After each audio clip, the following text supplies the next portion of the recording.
From 2009 to 2011, a bandit struck 16 banks all over Southern California. He would walk into each bank lobby, having all the appearances of being a regular customer.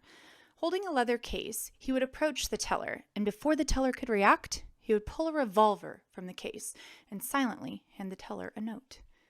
The note would read something like, "Give me $50,000 or I will murder you."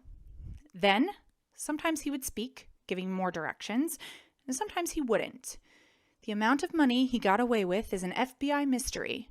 But what may be even more of a mystery is who the person was and if he really was the geezer he was deemed to be. Welcome to Capers and Cocktails, true crime that doesn't take itself too seriously and obviously gives you something to enjoy while you listen. The following content may be disturbing to some. Discretion is advised. If you're enjoying one of our themed cocktails, ensure you're of legal drinking age and have fun, but drink responsibly. Legend has it that the Old Tom Collins originated from a joke told in New York in 1874. A group of buddies began telling random people in bars that a man named Tom Collins was traipsing about the city, telling salacious lies about them. As the joke went, "Have you seen Tom Collins?" "No. Who the deuce is Tom Collins?" "Well, I don't know much about him, but he says he knows all about you, and he is telling terrible lies and scandals, showing up your life in the most outrageous manner."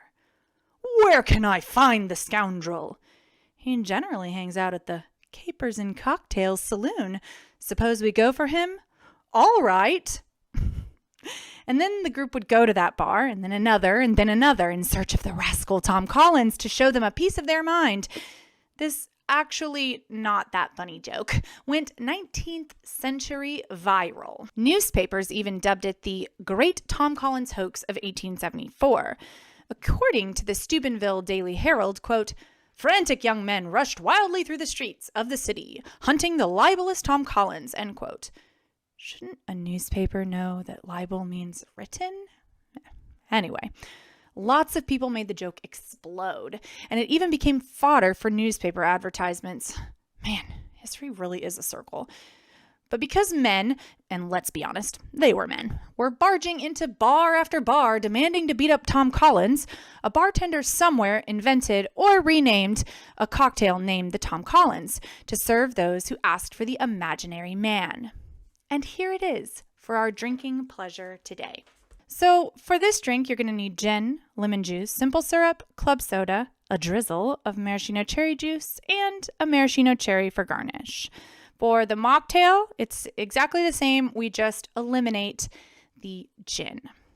Okay, we'll start with the cocktail. We'll take 2 parts gin, 1 part lemon juice, a half a part simple syrup, and put it into the shaker. Shake it up and strain it over fresh ice. We add to that 2 parts club soda and drizzle it with maraschino cherry juice. This is my personal edition, but I think it makes it look pretty. Oh, and do yourself a favor. Buy the good maraschino cherries. Your maraschino cherry should not be the color of a fire engine. Those are not the good ones. For the mocktail, take 2 parts lemon juice and 1 part simple syrup. Put it in your shaker. Shake, shake, shake, shake. Strain it over fresh ice and add to that 4 parts of club soda, that same drizzle of maraschino cherry juice, and garnish it with that beautiful cherry. Listen, I don't know why I picked this cocktail to go with this crime. Okay, I do know. I Googled cocktails for old people. Sorry. But speaking of old people, let's talk about the geezer bandit. Our suspect, a white male between the ages of 60 to 70. More on that later. Between 5 foot 10 inches tall and 6 feet tall. Between 190 and 200 pounds. Average build, and most likely left-handed. Typically wore a navy blazer, a navy or black baseball cap, layers, gloves, and glasses.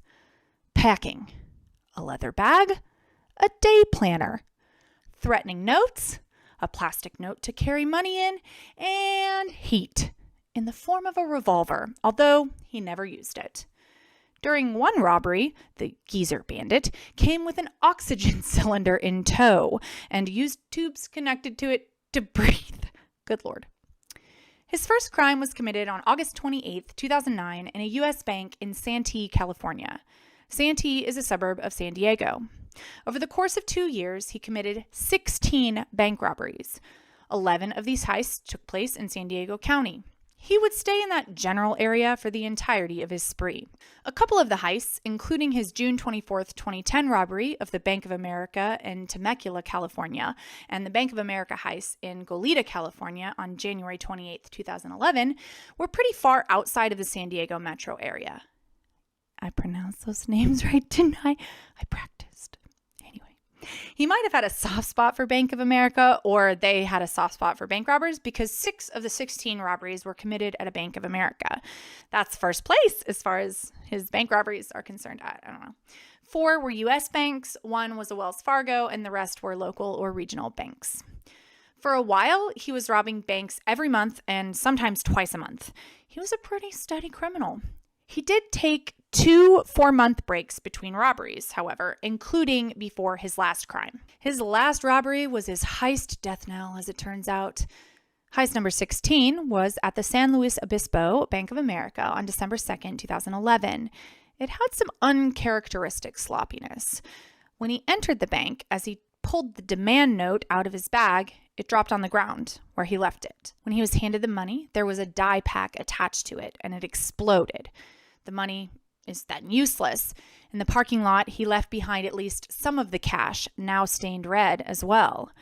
According to Captain Chris Staley of the San Luis Obispo Police, quote, "I think the shock of the dye pack actually exploding in the bag created a diversion enough for him to obviously drop both the money and the other items he was carrying," end quote. And adding insult to injury, I guess, his getaway car was identified for the first time in 2 years. A white 5 Series BMW sedan. Pretty fancy bank robbing money car, I'd say.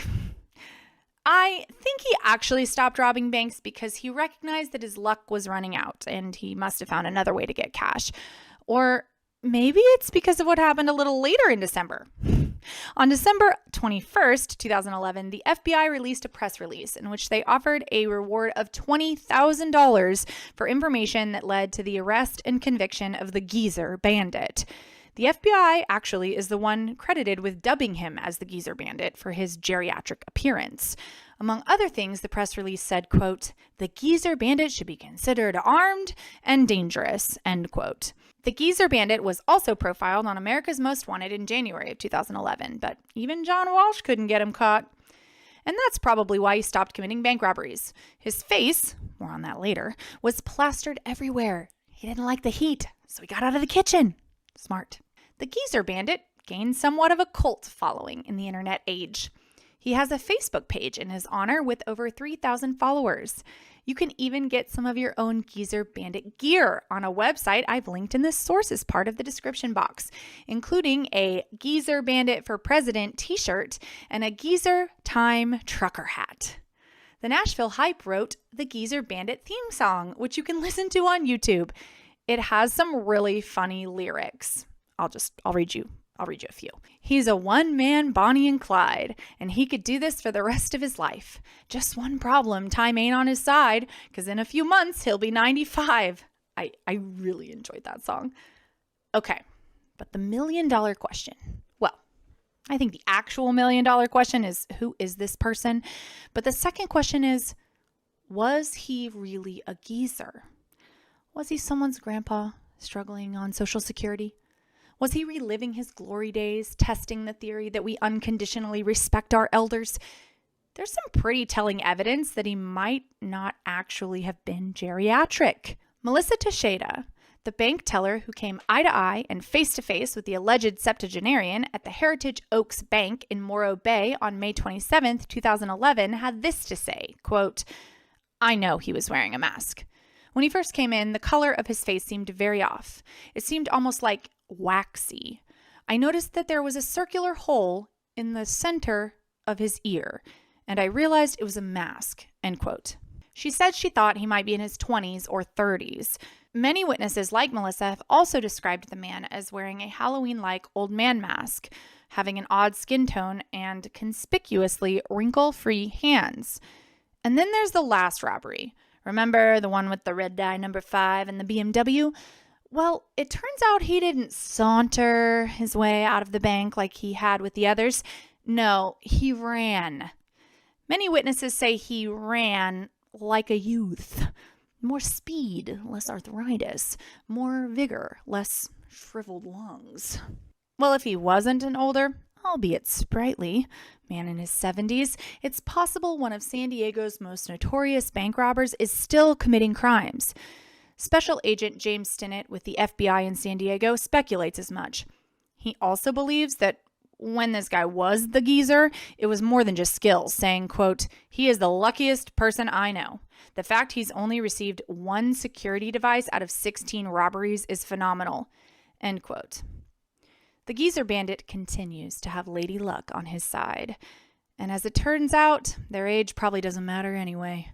The case is closed. The FBI is not pursuing any more leads or looking for an old guy or a young person with a mask because the statute of limitations on this federal crime is 5 years. The FBI won't release the amount of money that he got away with, but some people speculate it's near $130,000. No matter how old they were, they got away with some cold, hard cash, and they'll never be prosecuted for those crimes. Maybe someday the person will come forward if they're still alive. Sorry. Thanks for hanging out with me. Next week, we're going to the other end of the age spectrum to talk about a young person who really should have used his powers for good instead of evil. But I suppose if he had, we wouldn't have our next episode of Capers and Cocktails. From Geezer Bandit to Teenage Bandit, from Tom Collins to Shirley Temple. For those of you who would prefer a little vodka with your Temple, we've got the Dirty Shirley to make you happy. Check out the description box for those ingredients. You can usually find a tiny bottle of cherry vodka for $1 or so at your local liquor store, so you don't have to buy a big old bottle of that nasty stuff. Weirdly, my mini bottle for next week came in a pouch. Anyway, head to Twitter at Capers Cocktails and hit follow. You'll make my hours of finding fun capers to post several times a week worth it. I know, Twitter, Elon Musk, blah, blah, blah. You don't have to pay anything. I'll see you next week. And remember, there are always alternatives to robbing banks when you should be out golfing or sitting in your easy chair.